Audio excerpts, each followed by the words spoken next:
society has to stop expecting women to be permanently young and to be permanently pleasing to the male gaze and to be permanently worried about our aging process. I think it's designed really to keep women in check, and any woman that rejects these kind of strange expectations of them are kind of thought of as a little dangerous. I do believe society is scared of women who age because you are liberated as a woman as you age, and you're not taught that.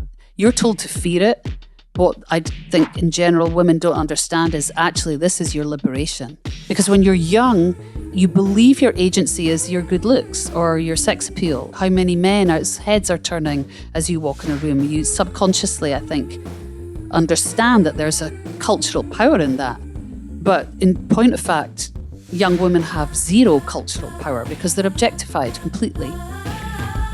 That was Shirley Manson of Garbage, and this is SHEROES, a weekly podcast that amplifies women, non-binary, and genderqueer voices in music across genres and generations. We do this because we believe that sharing our stories is the first step to making music better for everyone. And welcome to SHEROES. I'm Carmel Holt. As I record this, we are days away from the 30th anniversary of the Grammy-nominated self-titled debut of Garbage, which arrived on August 15th, 1995. That album kickstarted what is now a 3-decade career as a band and counting, with the mighty Shirley Manson as their frontwoman and songwriter. And just as she instantly became an icon for a generation who came up in the 90s, she's continued to be an inspiration to this day across their now 8 studio albums. Shirley grew up in Scotland, surrounded by music, and started singing and playing instruments at a young age. Her music career began in her teens as a backing vocalist and keyboardist in a band called Goodbye Mr. Mackenzie, which after a decade evolved into a band called Angelfish. Now this was the beginning of Shirley's move to the front of the stage, and the band started to take off, and their music video made it to MTV. Now the story goes that a member of Garbage happened to see it, and almost immediately, Shirley was invited to audition for and then join the band, whose 3 members were, and still are, Duke Erickson, Steve Marker, and Butch Vig, whose name you may recognize as a producer whose credits include Nirvana's Nevermind and Smashing Pumpkins' Siamese Dream, among many others. The story of Garbage is an amazing one, and without getting too far down that road, I'll just say that since their self-titled debut album came out in 1995, this hugely successful, multi-Grammy-nominated band and Shirley's voice have remained a mainstay of alternative rock and music in general. Shirley's career also expanded into acting, and a few years ago, she was the host of a fantastic Webby-nominated interview podcast called The Jump, which I'm definitely hoping will come back for another season someday. But at the moment, we're here to celebrate the arrival of the next chapter of the Garbage discography, Let All That We Imagine Be the Light, their 8th studio album. I am so honored and thrilled to welcome back the iconic Shirley Manson as this week's Shero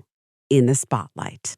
I'm so psyched to have you back. Welcome back to SHEROES, my friend. Thank you for having me. Congratulations on this yet again amazing album, Let All That We Imagine Be the Light. We haven't spoken in 4 years, I want to say, since No Gods, No Masters. So I thought maybe we would just catch up for a second. I like it. Well, I think actually the last time you and I spoke was still during lockdown, if you can believe it. Yep. And so I think it was 5 years ago you and I last spoke. And so, of course, we got to the end of lockdown. Yeah, it's not been my favorite period, I'll be honest with you. I lost my dog, which has been the hardest loss of the last 5 years for me. Just because I was obsessed by her. And she died in 2023, and I thought I was going to die too. It was terrible. And so, that has colored my feelings towards the last couple of years, just because life without a dog is no life at all, quite honestly. I know, I feel you. And actually, when I'm remembering now, it's coming back to me. I think the last time we talked, Vila was sick and dying, you thought, or just aging. And my cat was dying as well. And I've never even had a cat before. So that was weird. I'm usually a I'm dog sorry. person. So did you lose your cat in the end? So the I'm sure. cat died, but then Yeah. the beautiful turn of events after that was that I adopted a new dog. So Hey, brilliant. so now I'm 3 years into that journey. Amazing. That's amazing. I mean, I really am desperate to get to adopt another animal. You know, I would take a big ginger Tom or another wee dog, but it's just not perfect timing for me because of our touring schedule, you know. Yeah, that makes but sense. I'm itching to get another animal. I just feel like my life is just not as complete, you know, or as full as it once was with my animal around me. So very serious Sorry. about it. I'm so sorry. I know what a huge loss It's that okay. is. I mean, I know Yeah. that, you know, I mean, the world is in grief, right? So this is the very least of it, is like to lose an animal is hardly the greatest tragedy of all time. But on a personal level, I was shocked by how much I was utterly devastated. I cried every single day for about a year. It was insane, you know? So our Wow. animals have a magical bond with us, and it's the great mystery of life. But there you have it. So One of yes, them. that's Yeah. what's been going on. We did Okay. release No Gods, No Masters, and it was actually a very well received record, which surprised us a wee bit, I'll be honest with you. It was so good. I wasn't surprised to me at all. It was not a surprise to me. Well, thank you. That's lovely. But I honestly was like, I don't know how we can, you know, follow No Gods, No Masters up, because I'd had such a very clear idea of what I wanted to do on that record. Right. And I was a wee bit worried that I'd maybe have run out of like gas a bit, but it turned out to be quite the opposite. It turned out to be sort of the beginning of something in a way. I feel like the new record, All That We Imagine Be the Light, is the sort of partner piece to No Gods, No Masters. They're sort of like twins in a funny way, but one's a good twin and one's a naughty twin. And All That We Imagine is the good twin. How appropriate to be releasing it at the start of Gemini season. And thank you. You released it on my birthday. So selfishly, I was very happy about that. Thank belatedly. you. Thank you. 5-2. So tell us a little bit about that. I know that this is the more optimistic, right? The lighter version. There's still some heavy topics here. Talk to us a little bit about how these songs were born, which I know is also kind of unusual for how Garbage usually works. Well, when we released No Gods, No Masters, I did have a sense of where I thought the world was headed. And this was 5 years ago now. And when we came into making this new record, the world was exactly where I imagined it would be. And I realized to engage with sort of my outrage and my concern from No Gods, No Masters wasn't going to serve me at all. It was too late to be outraged. It was too late to be concerned. It was time really to take stock of where we were at. And I think the world is in an unbelievably perilous position, it seems to me, at least the most perilous in my lifetime. Mm-hmm.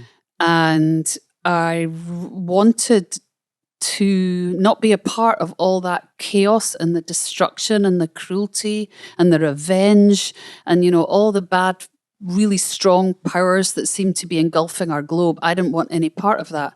And I was very determined whilst making this record to imbue our record with a lot of love.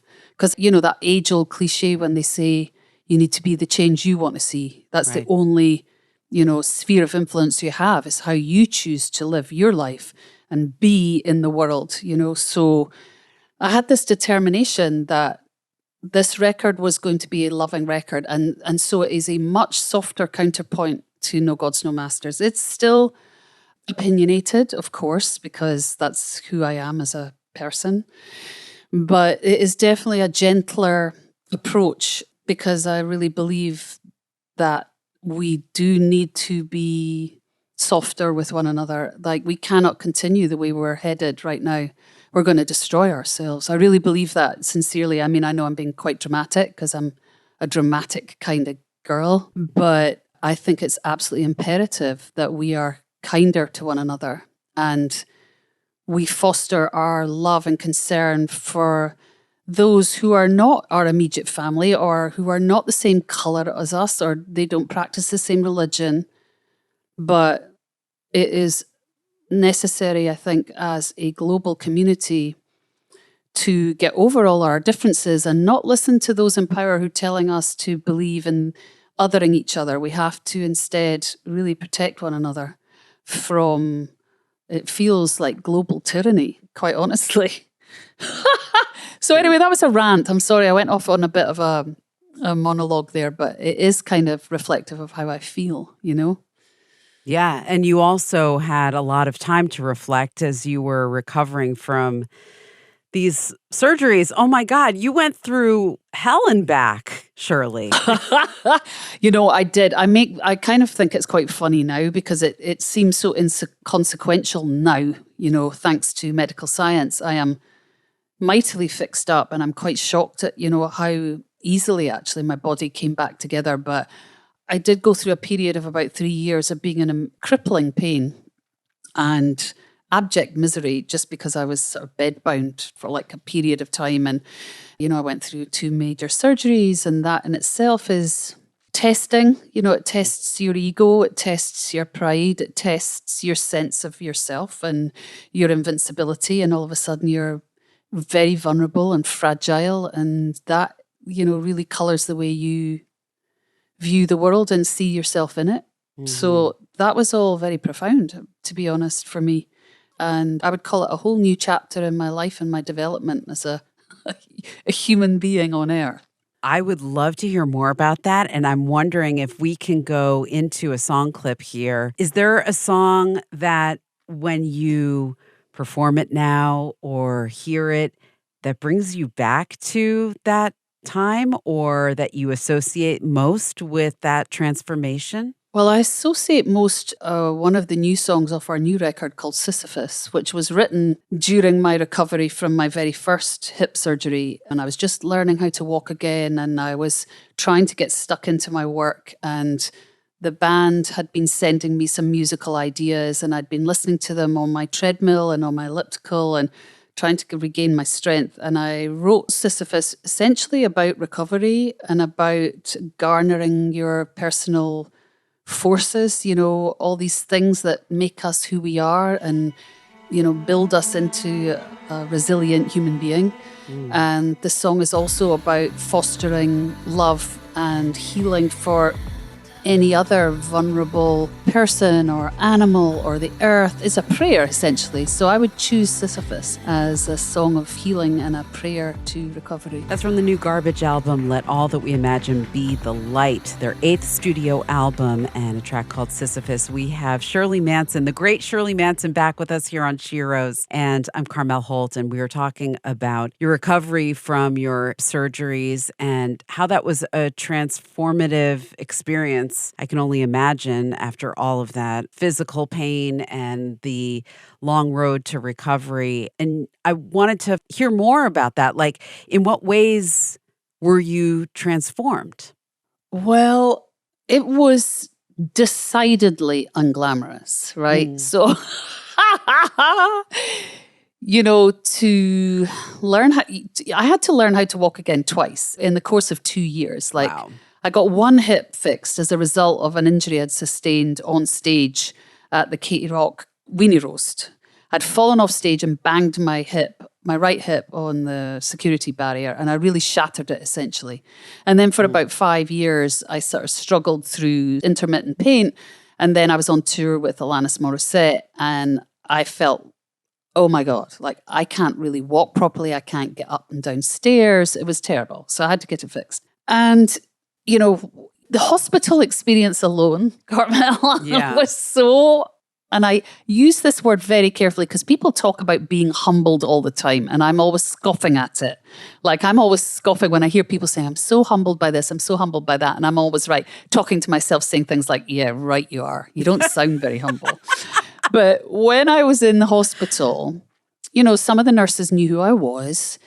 And I was out of my mind. I was recovering from surgery and I needed to pee really badly. And I held it and I held it and held it. And I just couldn't quite get myself together. And I eventually had to say, like, I need a bedpan. And, you know, these nurses came by and lifted my legs up like a baby, you know, and then stood and chatted to me as I'm like attempting to pee into a bedpan, you know. Yeah. And I'm just thinking to myself, well, this really is something else. Yeah. Like, is this really where I'm at now? All of a sudden, having been somewhat physically invincible my whole life, I've really enjoyed quite an athletic body, and I've never been in hospital. And to suddenly be so vulnerable that you need people to not only bring you a bedpan, but lift you onto a bedpan and then remove it, that is a wild experience. And I really had to wrestle, as I said earlier, with my ego and my sense of self. And then just the physical recovery alone made me have to practice patience. I've never been a patient person in my whole life. And it made me really have to concentrate and focus on and be appreciative of tiny little increments of recovery. Yeah. So, when you're learning how to move your body again after a surgery like that, somebody says, lift your leg, and you're like, yeah, I can't lift my leg. And they're like, just try it. And I'm like trying to get my body to move and it won't move. I mean, you're filled with panic, and pain. And you have to just get on with it. And every single day you make small improvements. And like I said, it just changed the way that I thought about my body. It changed the way I thought about possibility in my life. It changed the way I thought about what I thought I was capable of, and that just was profound for me. And also having to practice self-care and self-kindness, which I've not been very good at my whole life. And also be aware of how other people are suffering. And now, I see people in physical discomfort all the time. I can really recognize it really fast, whether it's the way somebody's holding their hip or their knee or how they move through space, So to be aware of people's suffering is painful in a way, and also really rather beautiful. I loved, by the way, I want to compliment Leah Rose, who interviewed you for the Broken Record podcast. I loved that interview so much. She's incredible. She's incredible. I must meet her one day to shake her hand. It's not often that I'm impressed by interviewers. And I think she was I was blown amazing. Away. Yeah. And I loved the part of the conversation where you were talking about how this very painful physically and I think emotionally, this process was for you and how it built your compassion. And you said something so interesting about how you didn't view yourself as having been compassionate up until you went through this. Well, I certainly was oblivious to physical suffering. I mean, I was absolutely oblivious to it. I wasn't oblivious to very obvious, seeing the news coming out of Gaza. Of course, I'm aware of that unbelievable suffering. So I don't really mean that. I mean just the unspoken suffering of people. Yes. The hidden suffering, the quiet suffering, the stuff that isn't really dramatic and horrifying, but this sort of tedium and the grind of physical suffering that I know a lot of, normal, average people doing their daily things suffer from and keep quiet about it. It's sort of heroic, the heroism of the average human being. Yeah. Yeah. So did this find its way into, is that why all the love in this album? Is that why the same woman who sang I Hate Love is so full of love on this album? Yeah, well, I'm aware that as an artist, as a writer, I've never really been interested in writing about love. And then during my recoveries, I realized that I had been thinking about love in a very narrow manner, and that actually real love is multifaceted and enormous, and there are so many different varieties of love, right? So it's not just romantic love that exists. It's your love of your family or your city or your animals or nature. There's a billion different ways we love one another, right? And my band, my friends, all this stuff. And I realized I'd never really examined it before. I'd been, again, kind of oblivious to it. And now it's all that I'm really intrigued by currently. I think because I do really feel that our love as a global community has fallen out of practice, and we are forgetting how to care about one another. Yeah. And we are accepting unbelievable cruelties and intolerances that maybe 10 years ago we wouldn't have accepted. And that alarms me a lot, because I do feel that when a society forgets how to love, we doom ourselves. We are doomed, literally. And, organized religion isn't as powerful as it once was. Our governments seem to be morally lost, I'd say. Mm-hmm. Nobody wants to be seen to be making tough calls on the environment, for a random example. Everybody just wants to be popular, and they don't want to be the ones in charge. And so we've got this sort of aimless society. And this is not just in my country, not just in America, it's not just in Europe. It's absolutely everywhere. This just seemingly sort of apathetic, terrified, hateful wave of all the terrible things that we've learned from history that are are to be avoided at all costs. And we all seem to be headed headlong into it all, and without question and without moral vigor. So when your band started, This is probably not quite what you were expecting on an interview about recording a new record, but these are the things I'm thinking about.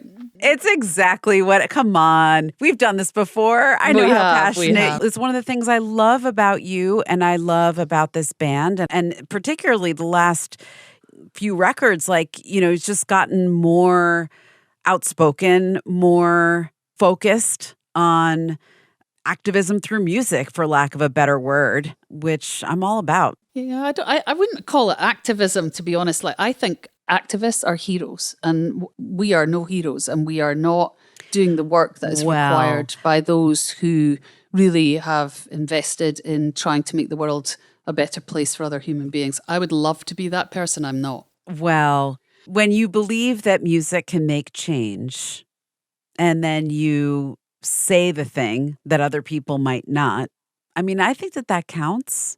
No? Of course I think it counts, but I don't write to facilitate change. I write to express a point of view. I'm writing to explore what it means to be me in the world.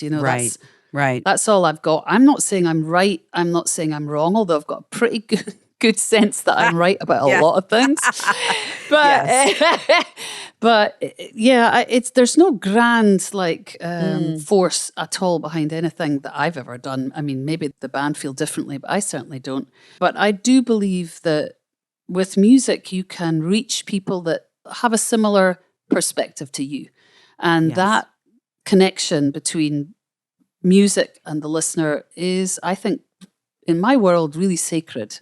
It feels very sacred to me. And I didn't realize that when I was young. And it's only really now that I'm beginning to fully understand, that in some ways, our fans understand us better than a lot of our friends, It's a weird thing to say, but it's the receiver of what you do musically is someone who's in tune with you. Right. And that isn't always the case. There's plenty of my friends, I can tell that they're not into anything I do musically at all.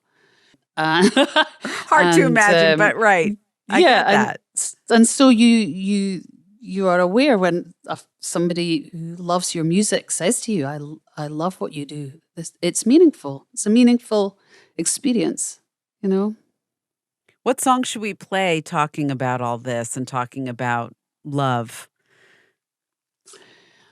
Well, oh my God, there's so many to choose from. Again, I would probably think of something off the record, of course. Off your new record, of course. I would probably opt for The Day That I Met God, which is essentially about how those that we love and those who love us back in return create something so much more bigger and expansive than ourselves.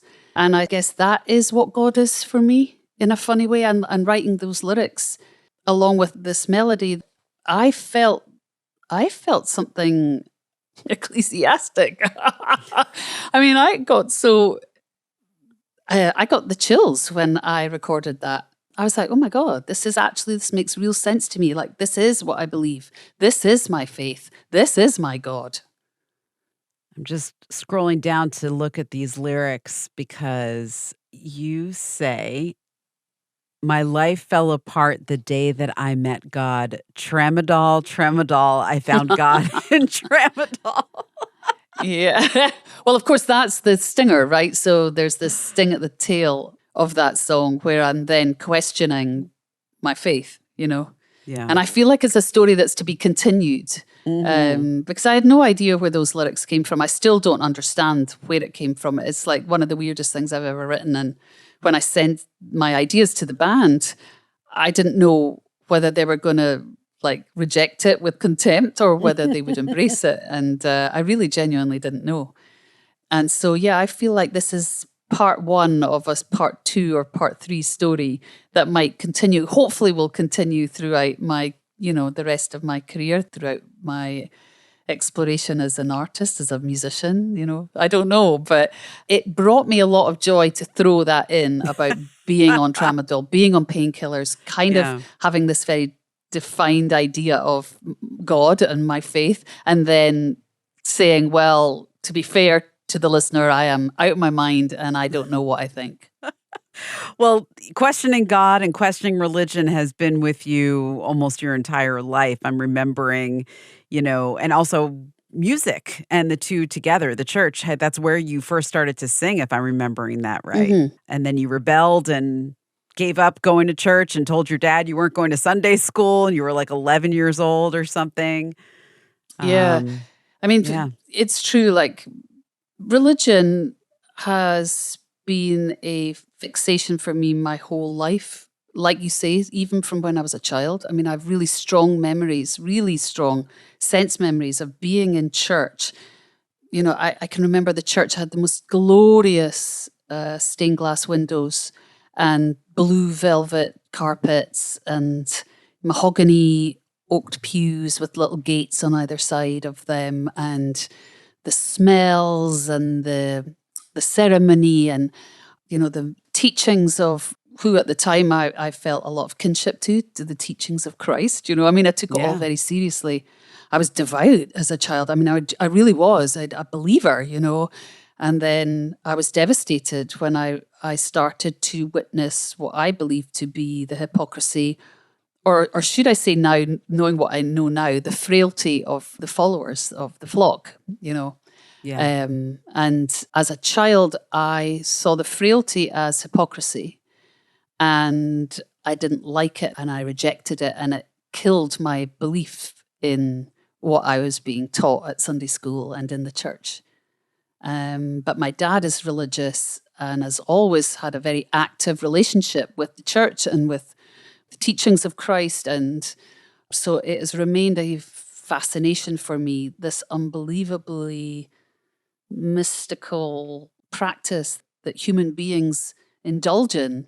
I'm not 100% sure I fully understand it always, but it's always compelling. The Day That I Met God from the new Garbage album, Let All That We Imagine Be the Light. We have Shirley Manson here with us on SHEROES, and I'm Carmel Holt. You mentioned your band and what they would think of the lyrics that you sent back. This was kind of an unusual situation because you were at home recovering, and the band went into the studio and made demos of these songs. And that's why when you read the credits of where this record was recorded and written, it was also Shirley's bedroom. Can you talk to us a little bit about what that experience was like of working in that way? Well, a lot of my role in the band with melodies and lyrics, etc., I did at home and would bring into the band. And in doing so, that helped arrange these ideas, and I certainly felt sort of freer than I have in the past, per se, to do what I wanted to do, I guess, for want of a better word. Because when you're with people that you love and that you're in a creative endeavor with, it's impossible not to think about them, their expectations or their wants or their tastes. And what was so fantastic this time around for me was that I did write a lot of my parts alone.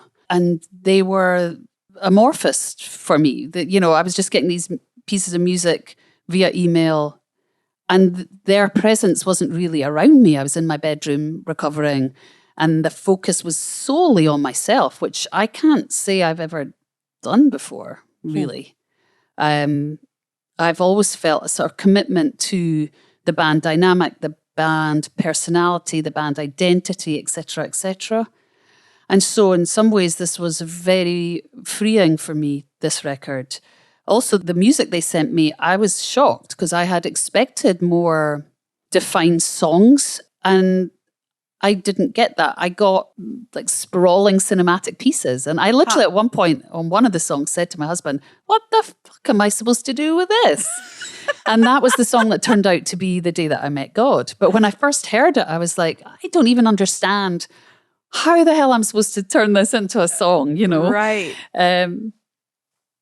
So yeah, it was a very interesting experience for me. I mean, I don't know if I'd want to repeat it because I ended up feeling very isolated, which I don't think is good in a band dynamic. But it was very freeing for me creatively. In terms of like some of the lyrics, there's one song in particular that I'm talking about, the misogyny and the patriarchy that exists, not just in the music industry, but in the world as a whole, you know. And particularly for us, those of us who are living in America currently, the erosion of women's rights is really alarming and mystifying to me. Like, I don't understand why we would willingly want to turn the clock back to a century or 2 centuries earlier. Like, I'm really confused by it. I'm alarmed by it. I object to it. And so it's always a theme for me, you know, about how women are treated in our society. And this particular song, Chinese Firehorse, which is on the new record, is dealing with an incident that happened to me when I was promoting our last record, No Gods, No Masters. And it was day one of our PR for that record, and 2 journalists on separate occasions that day asked me when I was going to retire. Now, at the time, I was like 53 years old, and I realized I was getting served a shitty sandwich from these 2 journalists because nobody, and I do mean nobody, would ever dare ask a male musician that same question at the age of 53. And so I knew that I was not getting treated very well, but I was so surprised by it that I didn't have any comeback at all. I just kind of got a little diffident, maybe a bit quiet, and then we moved on to another subject. But that experience stayed with me. And as more and more time passed, the more annoyed I became. And so this song, Chinese Firehorse, is directly addressing this experience of mine.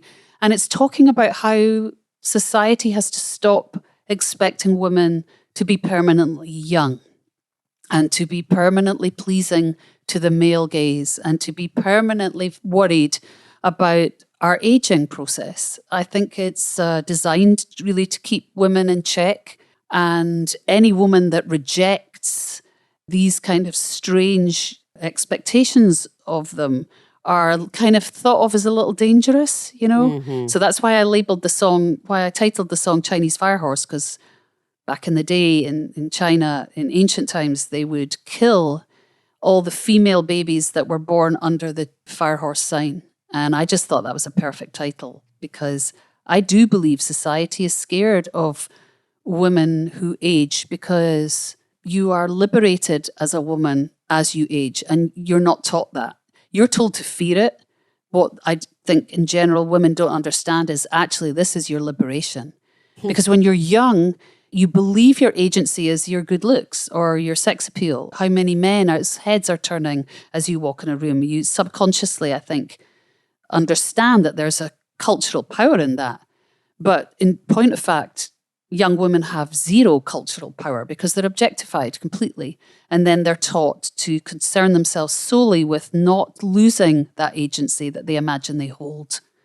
And it's actually a fallacy that there's any agency whatsoever. And it's only as you get older when you start to, you yourself reject the power of the male gaze, and you yourself reject these expectations that are heaped on women. You start to not care as much. And that is what society fears the most, is women who don't care about pleasing anybody else. Chinese Fire Horse, track 2 on the new Garbage album, Let All That We Imagine Be the Light. We are so honored to have Shirley Manson back as our Shero in the spotlight. I'm Carmel Holt. Yes to everything that you said. And it's been wild to follow along on Instagram as you have been, as you've always been, very open about how the press, how journalists, how people have been talking about you, and feel so free to cast like these horrible ageist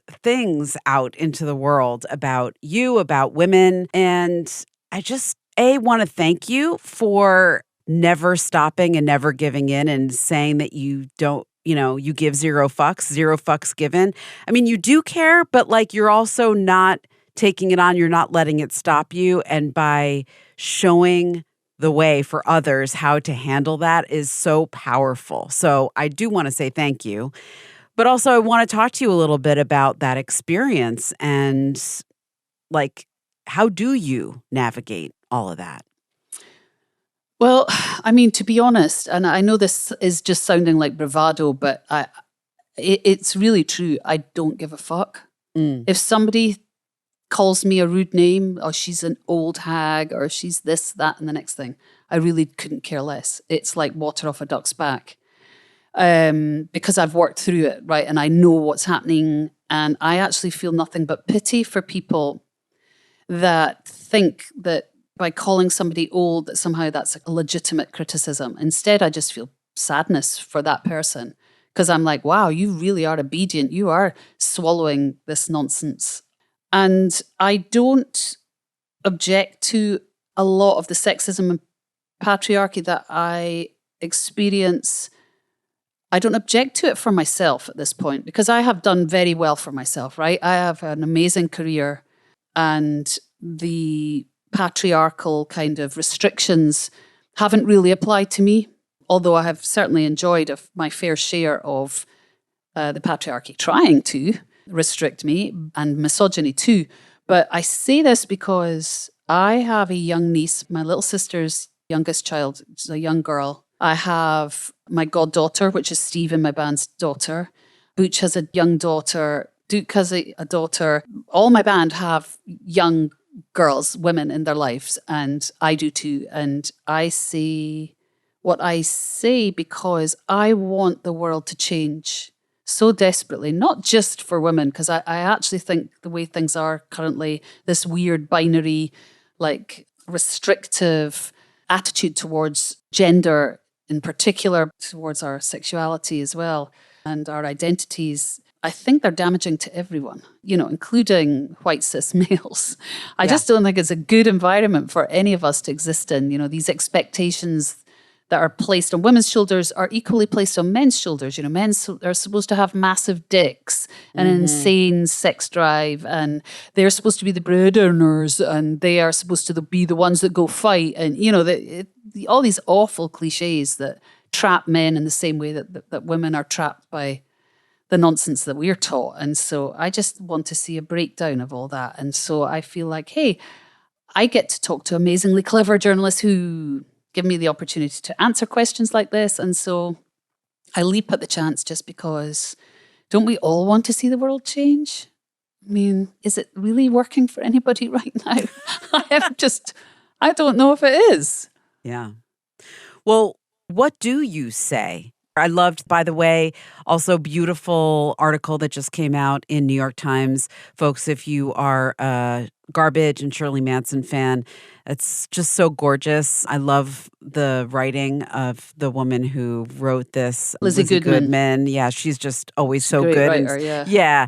And the headline is Shirley Manson, the unexpected godmother of rock. But part of what I really loved about this article was that it quoted Karen O, and it quoted Peaches. Oh, that's right, Peaches. My goddess. Right. And Lauren Mayberry. And Lauren Mayberry. That was the one I was trying to think of, who I remember actually put a Garbage song into her mixtape memoir playlist. You were, continue to be so important to these artists. And I know that you are always so wonderful about uplifting and helping along other women. What do you say to them when they come up against these kinds of things? Ageist, sexist, misogynist world of music that we still live in.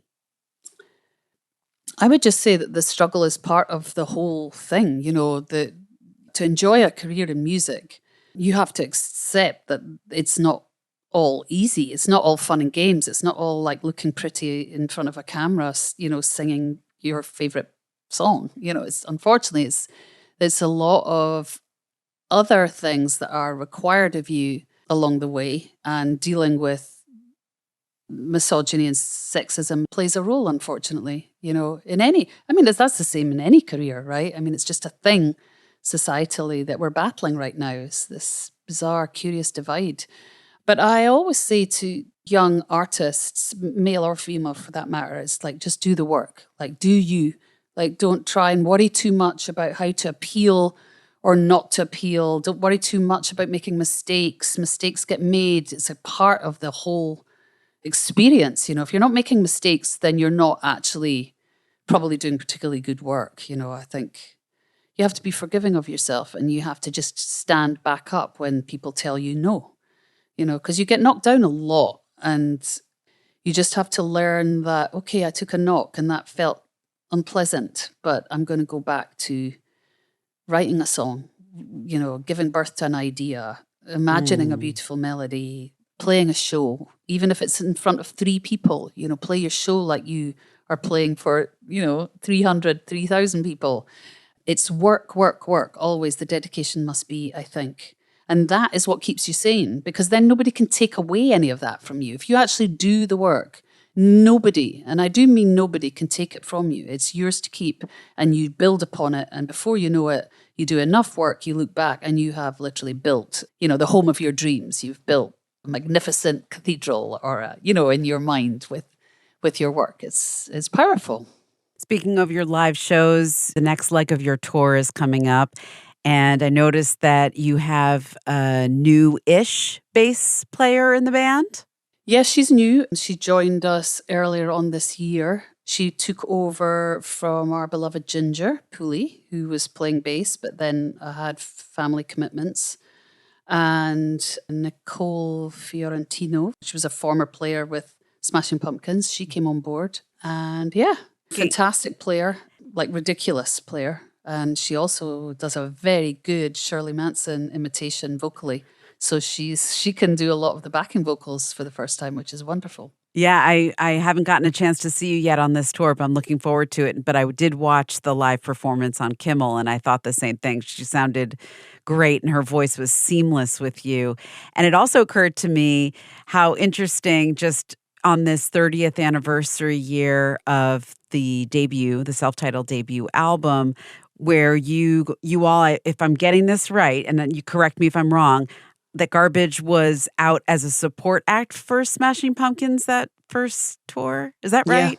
Yeah. Okay. Yeah, that's right. Yeah. So it's a little full circle. I know she wasn't the bassist at that time. No. It was Darcy who was the yes, bass that's player, right, like the original bass player. Yeah. Yes, but just a little connect to that history of. Well, there's a big connect, obviously, too, because Butch, our drummer, produced Smashing Pumpkins. Gish. Yes, exactly.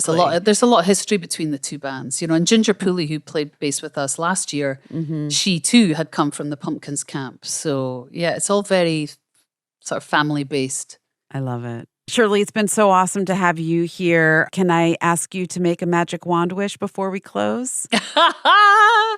What, pray tell, is my magic wand wish? Since we are all witches here, I hand my guests a magic wand. I don't know if I did this the last time, but I've started now at the end of each episode inviting my guests to make a wish. And with the wand, you can change anything in the music industry for women, for queer folks, for non-binary folks, anyone who doesn't have an equal voice or platform yet, who is marginalized. Does it have to be in the music industry, or can it be anywhere else in the world? For you, Shirley, anything in the world. Well, I would like to stop the killing in Gaza and the West Bank. That's what I would like, for that to stop. If I could use a magic wand I would do that immediately. Like, to me, it's one of the most pressing things. But that, again, can I exploit my wand powers? Because I'd like that to extend also to the human suffering in the Congo and the Sudan and, Haiti and Ukraine and anyone actually who's suffering from violence anywhere at any time. Yeah, that's a big wish. But my wand powers are strong. I can feel it. Because I can feel lots of other witches out there joining me with their wands, and the collective power is extraordinary. Let's make this happen, witches. May it be so. Thank you, Carmel. Thank you, Shirley. I appreciate your loveliness and your brilliance and your time. Oh, thank you, Shirley. What song should I take us out with off of the record? I think you should take us out with Hold. Perfect. Which is the love song on the record. And it speaks to that whole thing that I was talking about earlier of how we must hold each other's hands through all of this. And if we stay united and ignite our love, we can do great things. With thanks once again to Shirley Manson. Thank you for being with us on SHEROES. Thank you, Carmel. Lots of love to you. Lots of love to you, too. All right, my darling. Thank you. Massive thanks once again to Shirley Manson for joining us. The new Garbage album, Let All That We Imagine Be the Light, is out now on BMG. Catch Garbage out on tour this fall. The next leg starts in September. SHEROES is produced by me, is mixed and mastered by Kelly Drake. Our original theme music is by Lucius. SHEROES is also a nationally syndicated radio show. Please visit SHEROESradio.com to find out more. Keep in touch on Instagram and Twitter at SHEROES Radio, and please consider leaving us a rating and review wherever you listen to podcasts. That helps us grow and bring you more SHEROES. Until next time, remember, music is our superpower. I'm Carmel Holt. Thanks for listening. SHEROES is proud to present The Road to Joni, celebrating the legacy and impact of Joni Mitchell. Subscribe now to The Road to Joni, distributed by Talkhouse and available wherever you get your podcasts.